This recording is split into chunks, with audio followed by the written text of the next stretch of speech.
Hai Gorgeous, welcome to my place. Terima kasih sudah mengklik video ini. Nggak pakai lama, watch.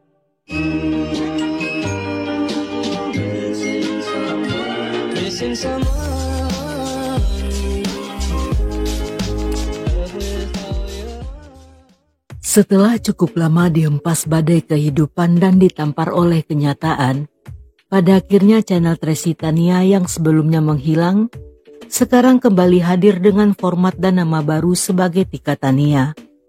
Bagi subscriber lama atau penyuka kisah nyata kriminal yang disajikan dengan rapi, runut, dan detail, jangan sampai kelewatan dengan channel yang satu ini. Selain suaranya yang empuk, di sini juga disajikan video dalam durasi panjang, yang tentunya dengan video-video serta kasus baru yang pastinya berbeda dari channel yang sebelumnya. Dan buat yang tanya ada apa dengan Tracy, dipersilakan tanya langsung ke orangnya. Siapa tahu Tracy bisa cerita hingga berjilid-jilid seperti novel. Tetapi sebelumnya, jangan lupa di subscribe, like, dan juga di komen, biar kalian enggak kehilangan jejak. Sedangkan untuk link channel ini, sudah saya tempel di kolom deskripsi. Pada tanggal 15 April 1999, sebuah wisma tamu di Xi'an, Cina, saat itu sedang menjalani renovasi. Para pekerja diberi instruksi untuk memberitahu setiap penyewa agar segera menyelesaikan proses kepindahan. Saat mereka tiba di salah satu kamar yang berada di ujung lorong lantai 2, mereka menyadari ada sesuatu yang tidak biasa. Meskipun telah mengetuk berulang kali dan memanggil penghuninya, tetapi tidak seorang pun yang membukakan pintu. Yang di saat bersamaan, aroma aneh tercium dari dalam ruangan tersebut. Merasa ada yang tidak beres, para pekerja memutuskan masuk menggunakan kunci cadangan. Yang di dalam ruangan, walaupun semuanya tampak normal, tetapi bau menyengat kembali tercium dari arah dapur. Mereka pun memberanikan diri menuju dapur dan berhenti di depan kulkas yang merupakan sumber bau tersebut. Saat membuka kulkas, mereka awalnya hanya melihat tumpukan kantong plastik berisi daging. Sekilas mereka mengira bahwa itu hanyalah persediaan makanan yang merupakan sesuatu yang umum menjelang perayaan Tahun Baru Imlek. Namun karena aroma yang terus menyengat dari kantong-kantong tersebut, sehingga salah seorang pekerja yang penasaran saat itu mencoba menarik keluar kantong-kantong itu untuk memeriksanya. Tarikan tersebut menyebabkan salah satu kantong robek. Dan sesuatu yang mengejutkan terjatuh dari dalam sana yang ternyata merupakan sebuah tengkorak manusia. Dan di saat bersamaan, di dalam kantong itu mereka juga melihat tulang-tulang putih yang bercampur dengan sisa-sisa daging. Dengan rasa takut, para pekerja segera meninggalkan lokasi dan melaporkan temuan tersebut pada polisi.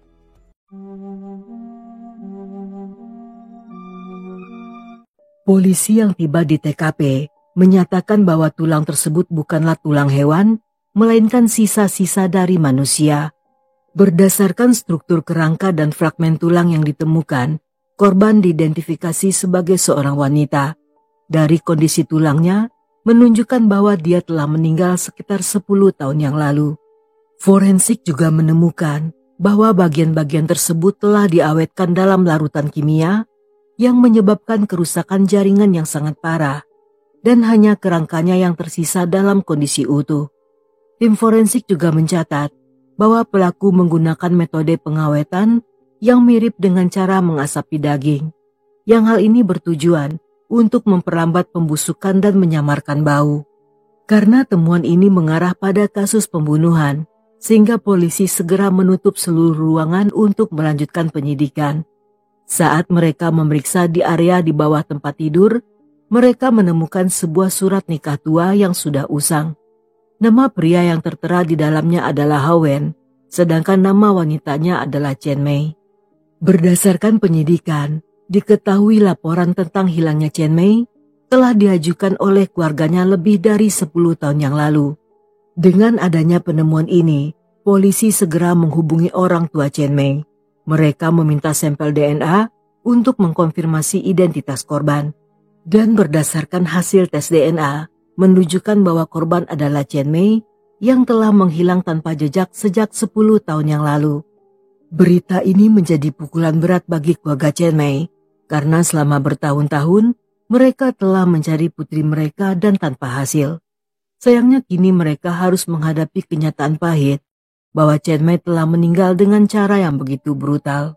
Dalam kesedihan mendalam, keluarga korban juga membenarkan bahwa Hawen yang merupakan penyewa kamar itu adalah menantu mereka sendiri. Hal ini seketika menimbulkan kecurigaan bahwa Hawen terlibat dalam kematian Chen Mei, sehingga keluarga korban mendesak polisi untuk melakukan penyidikan.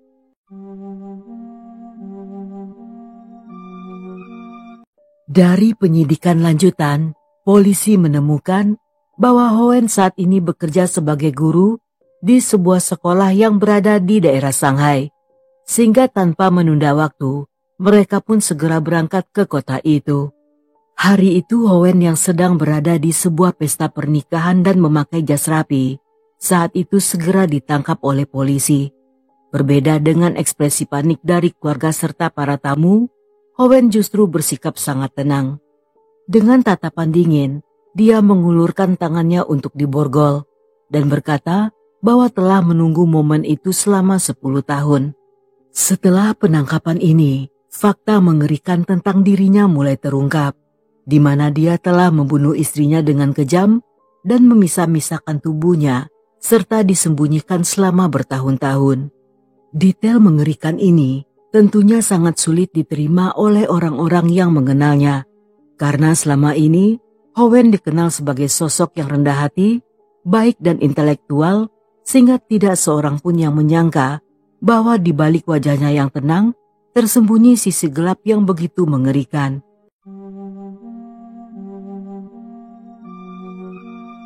Terutama karena Hawen tampak sangat terhormat dan dia juga adalah seorang guru yang selama ini selalu menjadi panutan. Dalam interogasi, Hawen tidak menunjukkan rasa bersalah atau tampak menyesal. Dia bahkan duduk dengan tenang dan mengakui semua kejahatannya.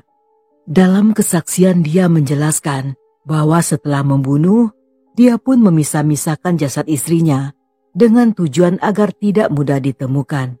Dan untuk menghilangkan bau busuk, dia pun mengawetkan potongan tubuh tersebut dalam garam seperti saat sedang mengolah makanan. Setelahnya dia pun memasukkan bagian-bagian itu ke dalam beberapa kantong plastik yang kemudian disimpan dalam kulkas.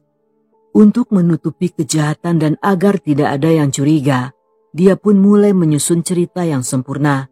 Hal pertama yang dilakukannya adalah dengan mendatangi tempat kerja Chen Mei. Dengan wajah pura-pura khawatir, Hawen pun melaporkan bahwa istrinya telah menghilang. Dan setelahnya, dia juga mendatangi rumah sang mertua untuk melaporkan jika Chen Mei telah kabur tanpa meninggalkan pesan. Walaupun saat itu mertuanya sempat merasa curiga, namun karena Chen Mei memiliki kepribadian yang tidak menentu, sehingga pada akhirnya mereka mempercayai cerita tersebut. Pada awalnya keluarga Chen Mei tidak terlalu mempermasalahkan kepergian sang putri, tetapi setelah 10 hari berlalu dan masih tidak ada kabar, seketika mereka mulai merasa cemas. Dan pada akhirnya, mereka pun mendatangi kantor polisi untuk melaporkan Chen Mei sebagai orang hilang. Dalam pencarian yang berlangsung selama beberapa bulan dan tanpa hasil ini, pada akhirnya Chen Mei dinyatakan resmi sebagai orang hilang, yang pada saat itu tidak seorang pun yang menduga bahwa dia telah dibunuh oleh suaminya. Selama bertahun-tahun kemudian, Hawen dengan sengaja membangun citra yang sempurna.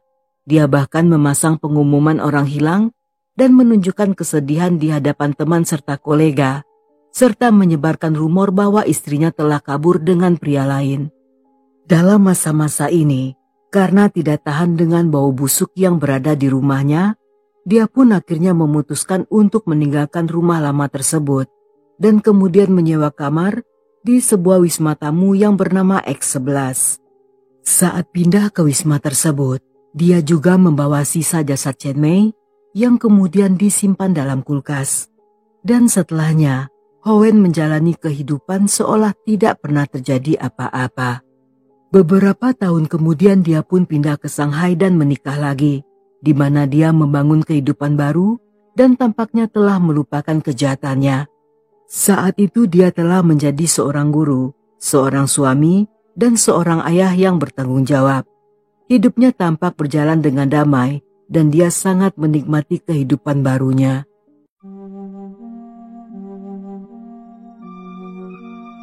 Saat berusia 6 tahun, Howen pindah ke Xi'an untuk tinggal bersama orang tuanya. Sejak kecil, dia telah menunjukkan kecerdasan dan bakat atletik.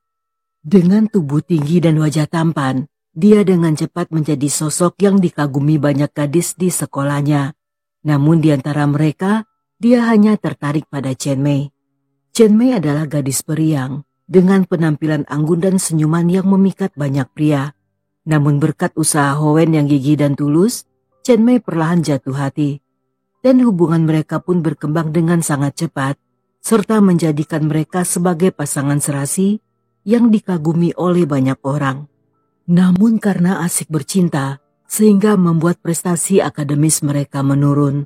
Dan saat masuk ujian universitas tiba, baik Howen maupun Chen Mei tidak mendapat nilai bagus. Menghadapi kegagalan ini, keduanya pun memilih jalan yang berbeda. Saat itu, Chen Mei mengikuti nasihat orang tuanya untuk segera kembali ke kampung halaman dan memilih bekerja di sebuah pabrik. Berbeda dengan Chen Mei, saat itu Howen memutuskan untuk tetap tinggal di Xi'an dan mempersiapkan diri menghadapi ujian berikutnya. Saat itu dia pun berhasil diterima di Institut Pendidikan Jasmani serta menjadi seorang guru. Meskipun menghadapi tantangan dalam hubungan jarak jauh, namun cinta mereka tetap bergairah seperti sebelumnya. Tetapi sayangnya, jurang yang tidak terlihat mulai terbentuk di antara hubungan mereka. Dengan adanya perbedaan ini, Chen Mei pun merasa rendah diri. Karena di saat Howen telah menjadi guru, di saat itu dia hanyalah seorang pekerja pabrik. Akibat kesenjangan status dan pekerjaan, seketika hal ini membuatnya merasa takut bahwa satu saat Howen akan meninggalkannya demi wanita lain yang tentunya juga setara.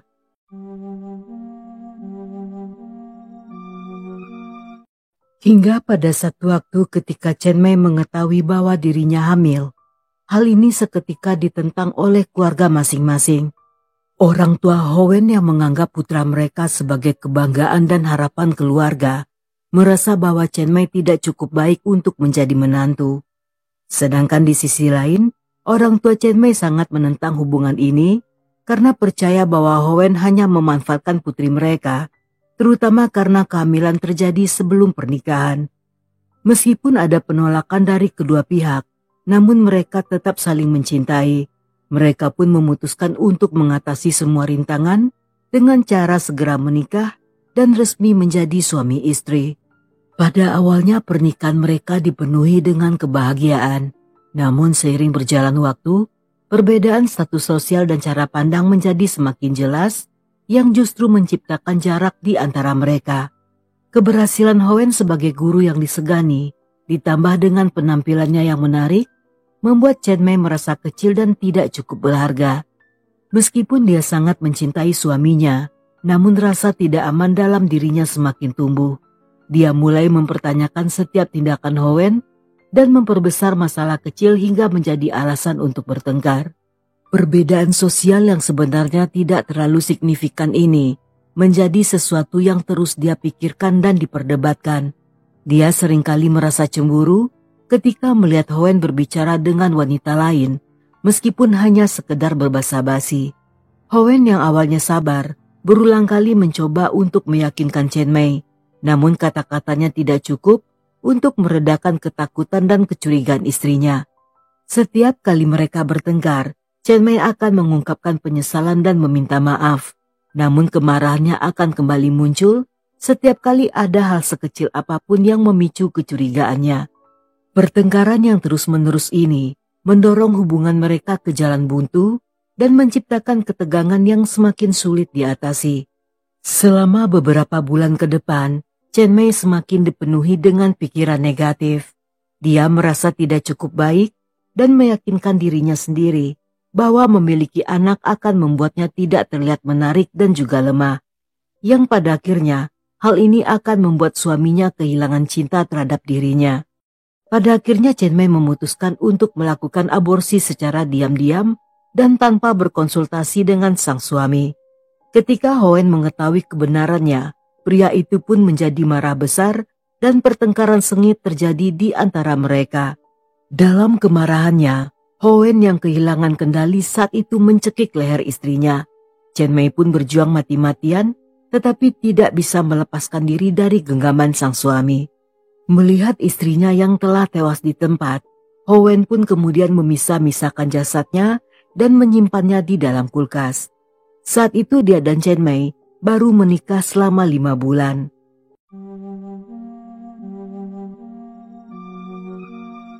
Berdasarkan rincian kasus tersebut, Howen tidak didakwa dengan pembunuhan berencana, melainkan dengan cedera yang disengaja hingga menyebabkan kematian.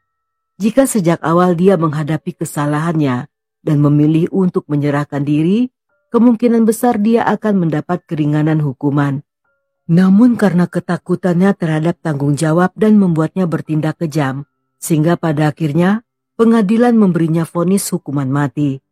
Saat berada di penjara, Howen menulis sebuah pengakuan, yang di sana dia mengungkapkan penyesalan baik terhadap keluarga Chen dan juga istri keduanya. Dan di tanggal 3 Agustus 2001, pada akhirnya Howen yang berusia 37 tahun saat itu dieksekusi oleh regu tembak.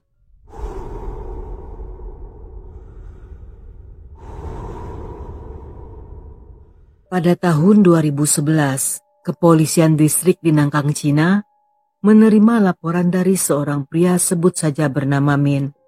Dia melaporkan tentang penemuan jasad istrinya di toko pakaian milik mereka. Menurut pria itu, dia dan istrinya yang bernama Yunlu telah menikah selama 5 tahun. Yang selama itu pula lah, Yunlu tinggal di lantai 2 toko tersebut dan bekerja di lantai pertama pada siang hari. Namun setiap akhir pekan, dia akan membawa anak-anak mereka untuk bermalam di toko tersebut. Di hari itu Min berencana mengunjungi toko untuk menemui sang istri dan akan mengabarinya sebelum berangkat. Namun karena panggilan tidak dijawab, dia pun segera mendatangi toko.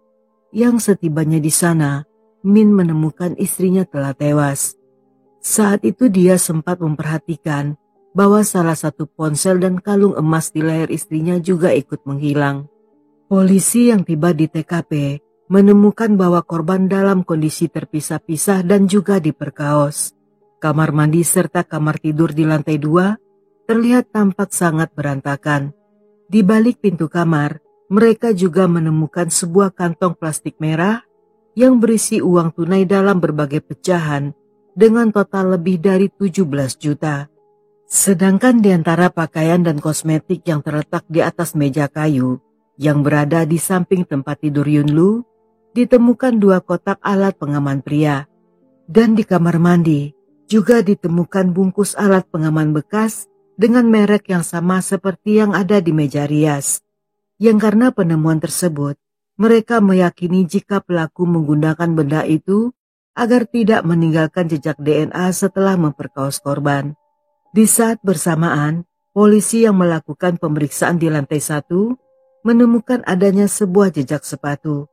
Jejak itu berawal dari lantai 1 dan menuju ke lantai 2. Selain jejak tersebut, terdapat jejak tubuh seseorang yang tampaknya ditarik di sepanjang tangga. Sehingga polisi meyakini jika pelaku membunuh Yunlu di lantai 1 dan kemudian dibawa ke lantai 2 dengan cara diseret. Yang artinya hanya ada satu pelaku, karena jika pelaku lebih dari 1, tentunya korban tidak akan diseret, melainkan akan diangkat ke lantai atas.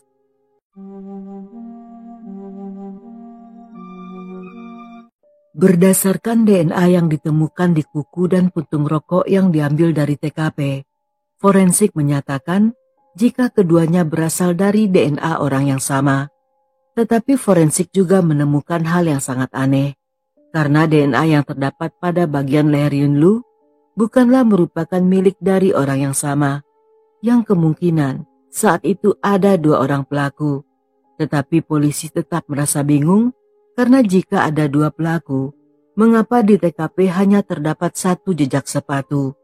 Untuk mencari petunjuk yang mungkin saja terlewati, polisi kembali ke penyidikan awal. Kali ini, mereka menanyai para tetangga yang berada di sekitar toko. Dari beberapa warga, polisi pun mengetahui bahwa biasanya Yunlu membuka toko dari jam 9 pagi hingga jam 9 malam. Namun pada malam kejadian, wanita itu telah tutup sebelum jam setengah 8 malam. Saat kembali memeriksa TKP dan tidak menemukan adanya tanda-tanda perampokan, baik di pintu maupun di jendela, sehingga polisi menyimpulkan bahwa hal ini dilakukan oleh seseorang yang dikenal oleh korban atau pelaku menyelinap masuk dan bersembunyi sebelum toko ditutup. Dan saat melihat komputer di toko dalam keadaan semua kabel yang telah dicabut, polisi yang curiga segera memulihkan data komputer. Yang di sana terdapat akun media sosial milik Yunlu. Wanita itu memiliki sekitar 80 orang follower yang semuanya pria, dan sebagian besar tinggal di kota Gansu. Dari riwayat obrolan antara para pria tersebut dengan Yunlu, tampak sangat meragukan dan melibatkan transaksi uang. Namun mereka menemukan seorang follower dengan nama pengguna sebagai Monkey King yang mengancam Yunlu agar memutuskan hubungan dengan pria lain. Yang jika permintaan itu tidak dilakukan, maka Yunlu akan mati dengan cara menggenaskan. Isi pesan tersebut tentunya segera menarik perhatian polisi, yang seketika menduga bahwa terjadi hubungan rumit di antara Yunlu dan puluhan follower yang kemungkinan menjadi penyebab kematian wanita itu. Tetapi polisi juga sangat kaget ketika mengetahui bahwa toko tersebut tidak hanya menjual pakaian, tetapi juga melakukan bisnis esek-esek secara terselubung.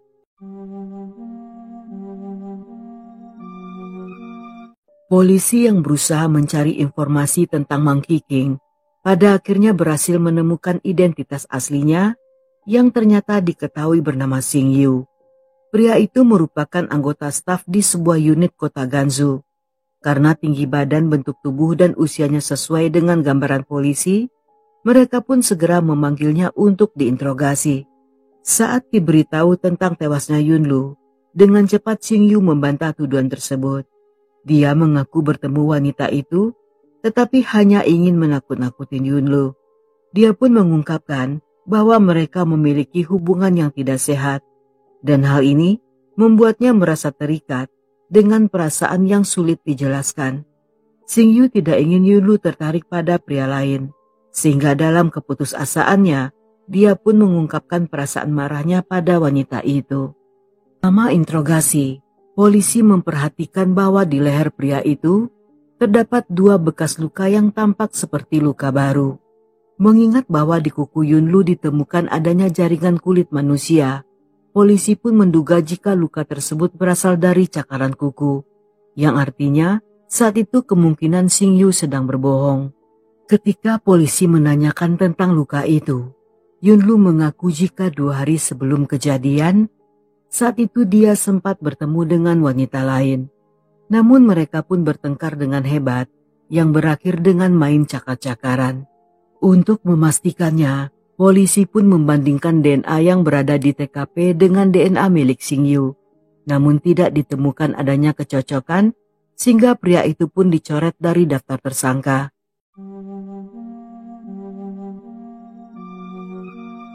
Saat interogasi, Xing Yu menyebutkan seorang pria bernama Yuan Kai yang juga merupakan salah satu pacar Yunlu. Hal inilah yang membuat Xing Yu merasa cemburu, sehingga mengancam Yunlu dengan harapan wanita itu akan meninggalkan Yuan Kai. Dia juga mengungkapkan bahwa Yuan Kai adalah seorang penjudi yang sering meminjam uang dari Yunlu. Dan Xing Yu juga menduga bahwa dia bisa saja membunuh wanita itu demi uang. Berdasarkan informasi ini, polisi segera melacak keberadaan Yuan Kai, yang diketahui jika dia bekerja di salah satu pabrik yang berada di Nangkang distrik kota Gansu.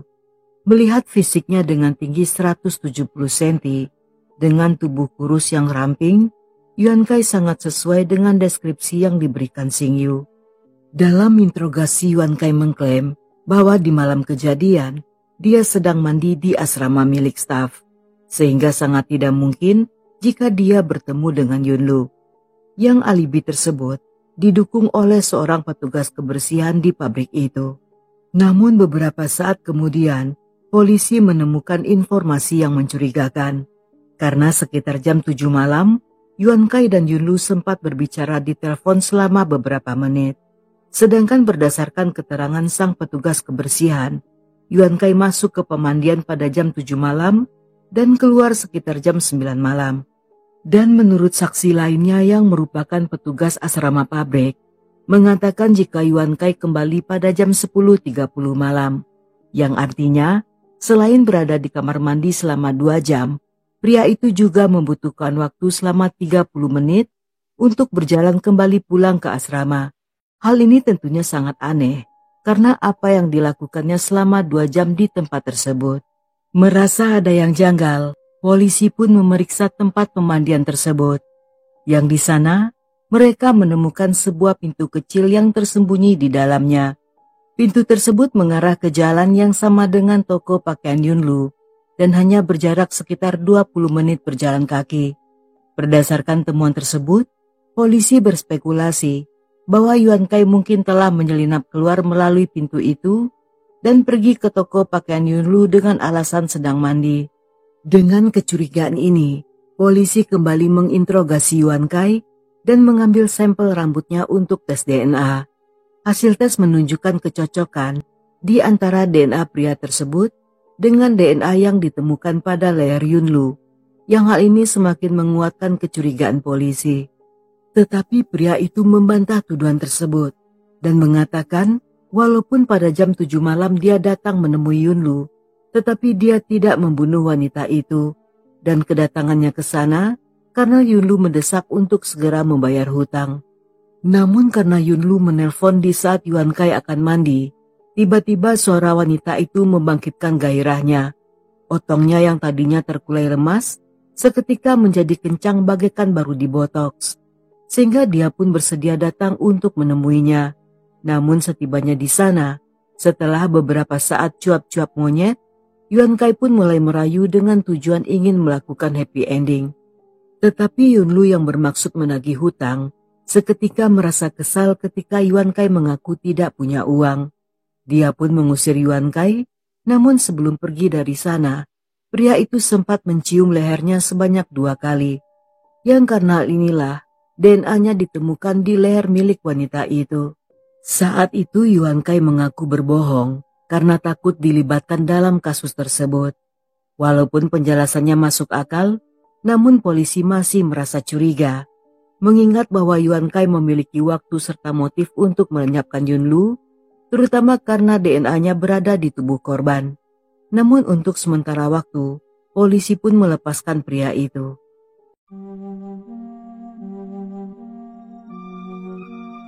Karena belum berhasil mendapatkan apa-apa, polisi pun mulai mengalihkan perhatian pada Min sang suami, yang walaupun baru kehilangan istrinya, tetapi pria itu tampak tidak peduli dan tidak menunjukkan rasa sedih. Namun setelah melakukan penyidikan lebih lanjut, serta mengetahui bahwa Yunlu memiliki banyak hubungan dengan pria lain, di saat itulah polisi mengetahui mengapa selama ini Min tidak pernah bersedih. Sejak bertahun-tahun yang lalu, pria itu telah mengetahui kelakuan sang istri, dan sudah sejak lama pula dia berusaha mempertahankan pernikahan mereka sehingga tidak ada lagi air mata yang tersisa. Mengingat perannya sebagai suami teraniaya yang berkali-kali diselingkuhi, sehingga sangat mungkin jika Min terlibat dalam tewasnya sang istri. Berdasarkan pernyataan orang tuanya, pada malam kejadian Min pulang ke rumah sekitar jam 10 malam.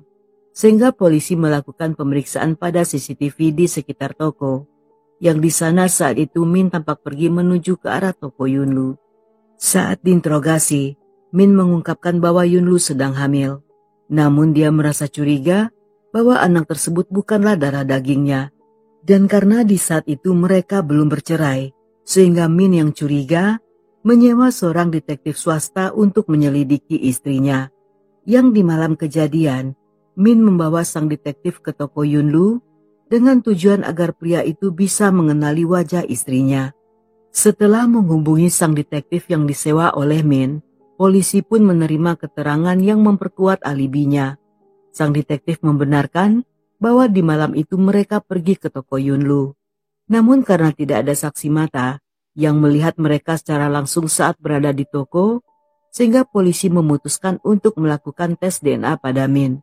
Dan hasilnya tidak cocok dengan semua DNA yang berada di TKP. Untuk mencari si pemilik DNA yang asli, saat itu polisi mengumpulkan sampel DNA dari 60 orang pria yang tinggal di kota itu. Semuanya memiliki usia, tinggi badan, dan bentuk tubuh yang sama dengan ciri-ciri pelaku. Dan setelah melakukan proses yang panjang, pada akhirnya ditemukan satu DNA yang cocok dengan semua bukti-bukti yang tertinggal di TKP.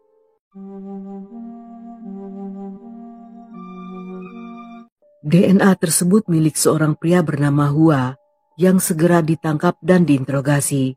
Walaupun awalnya berusaha mengelak, namun setelah mendapatkan tekanan, dia pun mengaku bahwa menghabisi Yunlu akibat telah kehilangan uang sejumlah 6,7 juta. Hua yang berusia 23 tahun berasal dari distrik Nangkang, kota Gansu. Dia baru saja lulus kuliah pada Juli 2010 dan saat itu sedang bekerja di kota lain. 10 hari sebelum kejadian, dia baru saja kembali ke kota itu, dan secara tidak sengaja, dia kehilangan uang ketika menaiki sebuah bus kota. Saat itu dia mencurigai seorang wanita muda yang berada di bus yang sama, namun alih-alih melapor pada polisi, dia justru memilih untuk diam saja. Dan 9 hari setelahnya, ketika sedang berjalan-jalan di kota, dia melihat Yunlu saat wanita itu sedang berada di toko, yang baginya tampak sangat mirip dengan wanita yang mencuri uangnya. Setelah memperhatikan beberapa saat, Hua pun segera meninggalkan toko tersebut. Tetapi tiba-tiba, dia mendapat panggilan telepon dari keluarganya yang sangat membutuhkan uang. Dan entah apa yang ada di pikirannya, sesaat setelah menutup telepon, seketika Hua berniat untuk balas dendam. Dia pun segera kembali ke toko dan menghampiri Yunlu saat wanita itu sedang merapikan barang dagangannya. Yang dengan emosi, Hua menyerang Yunlu yang tidak sempat melawan dan mencekik hingga membanting tubuhnya ke lantai. Ketika menyadari jika pintu toko belum dikunci, Hua bergegas menutup toko dan kembali mendekati Yunlu yang saat itu mencoba untuk bangun dan terduduk. Tanpa berpikir panjang, dia pun kembali mencekik wanita itu, yang kali ini berusaha melawan dan berhasil menggaruk telinga Hua. Hua yang sangat marah saat itu kembali mencekiknya hingga tewas di tempat. Dan karena panik melihat Yunlu yang sudah tidak bergerak, dia pun memutuskan untuk istirahat sambil merokok. Dan setelahnya, dia menyeret tubuh wanita itu ke lantai 2 dengan tujuan untuk menyembunyikan jasadnya.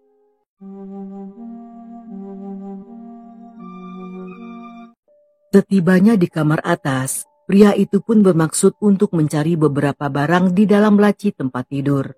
Namun ketika menemukan di atas meja ada balon pengaman, tiba-tiba otongnya berbisik manja dan menggoda untuk memperkaos Yunlu. Tanpa mempedulikan jika wanita itu telah meninggal, Hua pun melakukan perbuatan nista tersebut. Dan setelahnya, dia pun melepas balon pengaman itu yang kemudian dibuang dengan cara dilempar keluar jendela. Namun yang tidak diketahuinya, bahwa benda tersebut tidak terjatuh ke tanah, melainkan justru tersangkut di luar jendela. Dan karena tidak tahu di sana juga terdapat banyak uang, sehingga saat akan meninggalkan toko, Hua hanya mengambil ponsel serta kalung emas di leher Yunlu. Pada awalnya dia juga ingin mengambil komputer, tetapi segera membatalkan niatnya karena merasa jika benda sebesar itu akan menarik perhatian orang. Polisi yang mendalami lebih jauh mengungkapkan bahwa tindakan Hua terjadi akibat dorongan emosional yang sangat kuat dan bukan karena hubungan pribadi dengan korban.